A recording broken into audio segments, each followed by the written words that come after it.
मन चाहिँ कति कस्तो होला नि नरुनु के नरुनु बिचराहरू हो नि बिचरा हो नि कति पीडा क्या श्रीमतीको सम्झिनु कि आफ्नो पो सम्झिनु कि छोराको पो सम्झिनु कि जे वाला छोराको के भएको छोरा बाइक एक्सिडेन्ट भएर नसामा खराब आएको छ। कहाँनिर ल आउनु आउनु आउनु आउनु कता कता यताभित्र। नमस्ते अनि स्वागत छ तपाईँहरूलाई मेरो गाउँघर च्यानलमा। आज पनि सधैँ जस्तै फेरि नयाँ भिडियो लिएर उपस्थित भएको छु र तपाईँहरूलाई थाहा छँदैछ म चाहिँ तिनजोरे अनलाइन मिडियाको भिडियोहरूलाई मेरो युट्युब च्यानलबाट हाल्ने गर्दछु र मैले उहाँहरूको भिडियो हाल्नुको मेन उद्देश्य भनेको चाहिँ उहाँहरूले गर्नुभएको कामहरू जसरी गरिबहरूलाई दुखीहरूलाई सहयोग गर्नुहुन्छ त्यो कामहरू चाहिँ धेरैजना मान्छे बिचमा पुगोस् भनेर हालेको उद्देश्य चाहिँ त्यो हो र भिडियो हेरेर अब जसलाई पनि सहयोग गर्न मन लाग्छ अब सहयोगी मनहरू हुनुहुन्छ उहाँहरूले चाहिँ सहयोग गर्न पनि सक्नुहुनेछ र सहयोग गर्नको लागि चाहिँ तिनजोरे अनलाइन मिडियालाई तपाईँहरूले कन्ट्याक्ट गर्न सक्नुहुनेछ। त्यो तिनजोरे अनलाइन मिडियाको नम्बर चाहिँ म यहाँनिर माथितिर पनि राखिदिन्छु। तपाईँहरूलाई सहयोग गर्न मन लागेको छ भने आर्थिक रूपले सहयोग पनि गर्न सक्नुहुनेछ किनकि उहाँहरूले चाहिँ यस्तै दिन दुखी गरिबहरूलाई पीडितहरूलाई चाहिँ सहयोग गर्नुहुन्छ नि त। त्यही भएर तपाईँहरूले पनि सहयोग गर्न मन छ भने सहयोग गर्न सक्नुहुनेछ। र अहिले चाहिँ हाम्रो तिनजोरे अनलाइन मिडिया चाहिँ इलामको रोसी गाउँपालिकामा पुगेका छन् र जहाँ चाहिँ श्रीमान पनि अब अलि अशक्त हुनुहुँदो रहेछ अनि त्यसपछि श्रीमती पनि अब घरकै काम गर्दाखेरि अब यस्तै यो चोटामा चढ्ने क्रममा त्यो भर्याङ चाहिँ अब घुमेर अब भनौँ न लड्नु भएको रहेछ। लडेर अब उहाँको त्यस्तो टाउकोमा ठुलो चोट लागेको रहेछ जसले गर्दा चाहिँ उहाँ पनि अशक्त हुनुभएको रहेछ र उहाँहरूको चाहिँ परिवारमा अब श्रीमान श्रीमती आमा बुवा छोरा हुनुहुँदो रहेछ अनि छोराको पनि बाइक एक्सिडेन्टमा परेर त्यस्तै अब शारीरिक रूपमा चाहिँ अलिक अशक्त हुनुभएको रहेछ अनि उहाँहरूलाई चाहिँ एकदम सहयोगको चाहिँ खाँचो छ भन्छु म चाहिँ किनकि अब बुवा र छोरा नै अब त्यसै अशक्त भइसकेपछि त कसले कमाउने होइन कसले ल्याउने अनि त्यही भएर उहाँहरूलाई चाहिँ सहयोग गर्नको लागि हाम्रो तिनजोरे टिम चाहिँ त्यहाँनिर पुग्नु भएको रहेछ। उहाँहरूले चाहिँ साथसाथमा त्यस्तै लगभग 40,000 जति पैसा चाहिँ सहयोग पनि लगेर जानुभएको रहेछ र त्यो पैसा पनि बुझाइदिनु भएको हामीले देख्यौँ।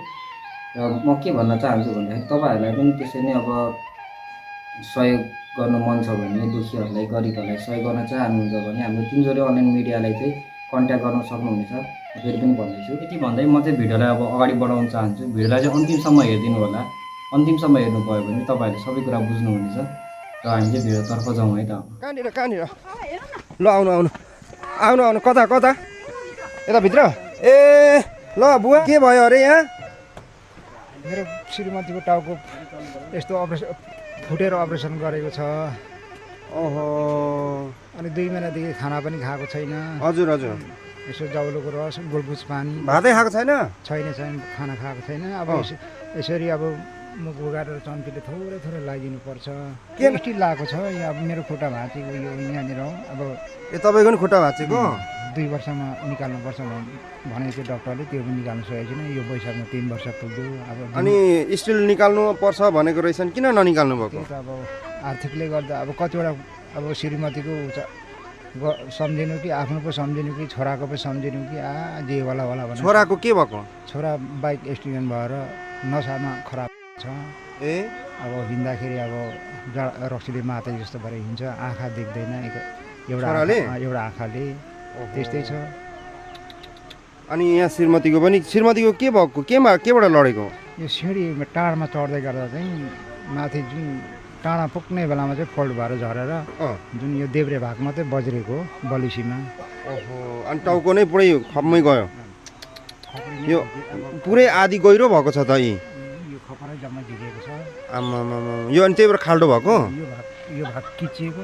बोल्न सक्नुहुन्न? बोल्न सक्नुहुन्न।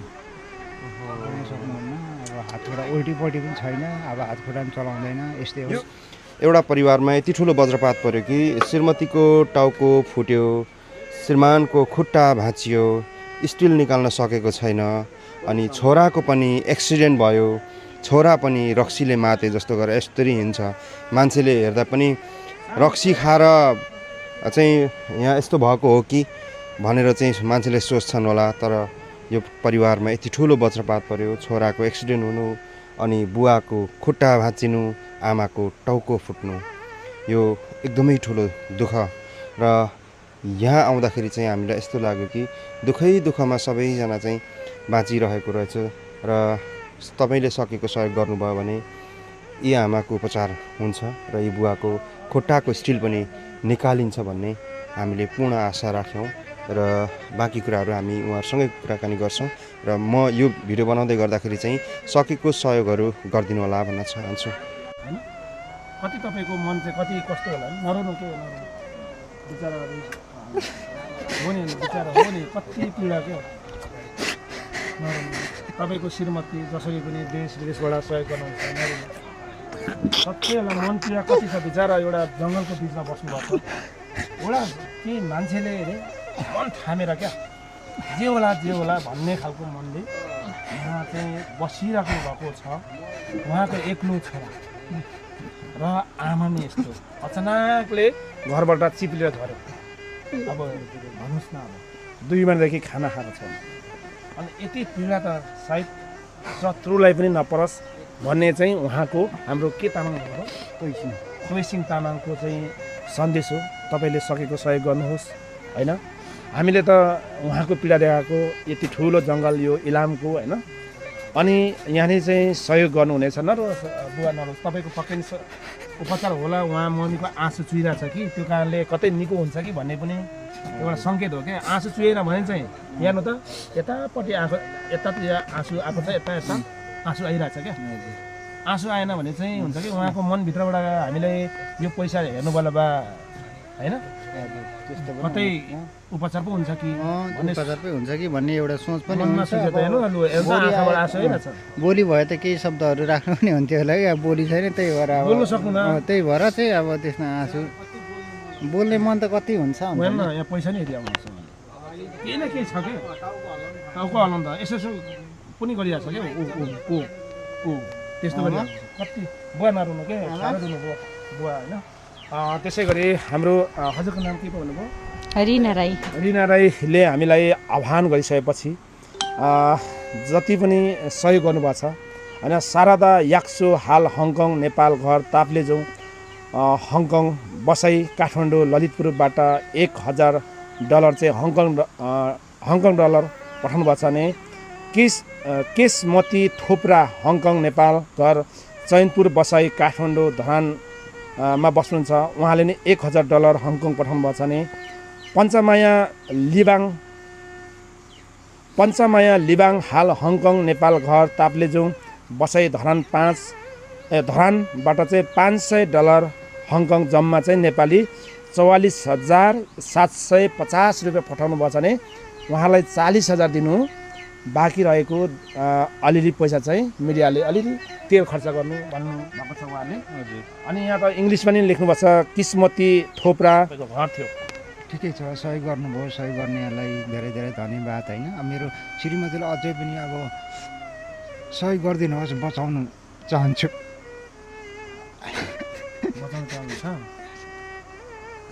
के गर्नु अब अहिले त अघिभन्दा ठुलो हेरिरहेको छ हौ हेर्नु त हेर्नु हुँदैछ कहिले कहिले यसो उठाउनु के यसरी तपाईँ सुतै राख्नु हुँदो रहेछ उठाइन्छ नि कहिले कहिले अब कहिले कहिले 2 जना बाउ छोराले आँगनमा यसो दायाँ बायाँ गरेर हिँडाइ पनि दिनु त्यसरी त गर्दाखेरि त्यसरी हिँडाउँदाखेरि जिउै पुरा लात्रक लुत्रुङै छोड्छ अनि म चाहिँ लाग्छ कि यो हात एउटा हात देब्रे कि कुन चाहिँ हात यस्तो यस्तो हामी यस्तो माथि जाँदैन कि यस्तो जाँदैन यसो गर्दाखेरि अलिक दुख्छ कि होइन नि तपाईँको जति तपाईँको एक्सर्साइजको उति हुन्छ कि आमाको अहिले पहिलाको हालत र अहिलेको हालत निकै आँसु यता खिचिरहेछ उतादेखि आँसु चुहिरहेछ अनि यहाँ पैसा हेरिराख्नु भएको छ यो पैसा उहाँले अघिदेखि हेरिराख्नु भएको छ किन भन्दाखेरि बा मेरो उपचार पो हुन्छ कि हामी चाहिँ अब भिडियोको अन्तिममा आइसक्यौँ र तपाईँहरूले पनि देख्नुभयो होला बुझ्नुभयो होला उहाँहरूको अवस्था चाहिँ कस्तो छ र उहाँहरूलाई चाहिँ एकदम धेरै सहयोगको खाँचो छ भन्छु किनकि अब देख्नु भइहाल्यो तपाईँहरूले बुझ्नु भइहाल्यो उहाँहरूको चाहिँ अब बुवा पनि शारीरिक रूपमा अशक्त हुनुहुन्छ र